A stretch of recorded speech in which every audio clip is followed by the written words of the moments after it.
The meaning of Leah's children's names. Leah was the most hated wife in the Bible. The first daughter of Laban and the older sister of Rachel, Leah had a tough life being the less beautiful of two sisters. She was described as having weary eyes while her sister Rachel was described as beautiful. Her husband Jacob originally wanted to marry her younger sister Rachel, but Laban, fearing no one else might come for Leah, gave Jacob a condition. He only got to marry Rachel if he took Leah first. Jacob agreed, but he didn't hide that he favored Rachel more. Leah went on to have sons and daughters for Jacob, while Rachel was barren, yet Jacob still loved Rachel more.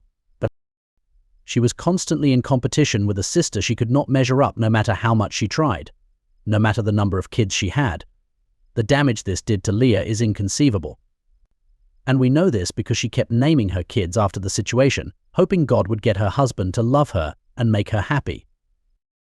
So here are the names of Leah's children and what they mean. Reuben.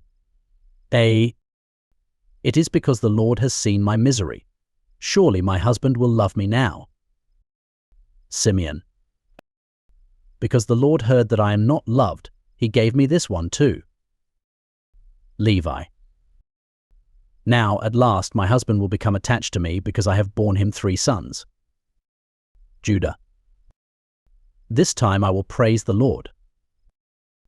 After Leah had Judah, Rachel, seeing she could not have children, gave her maidservant to Jacob to bear children for her. Now, in those days, if a woman gave her maidservant to her husband, the children the maidservant bore belonged to the woman by tradition. So Rachel tried having kids using her maidservant.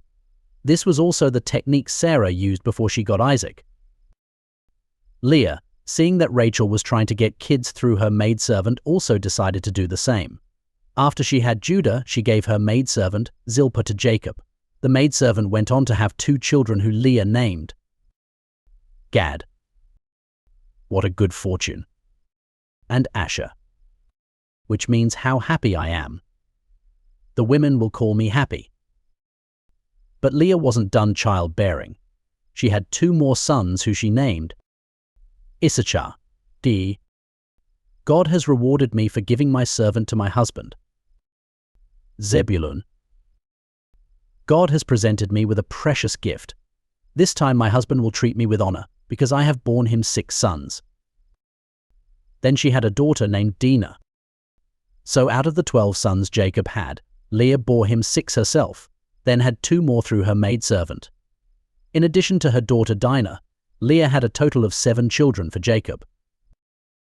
Not having the love of her husband took a toll on Leah's mental health.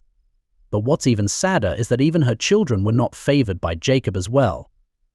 Jacob went on to take Joseph, whom he made a coat of 7 colors, and Benjamin as his favorite children, and both were the only sons of Rachel.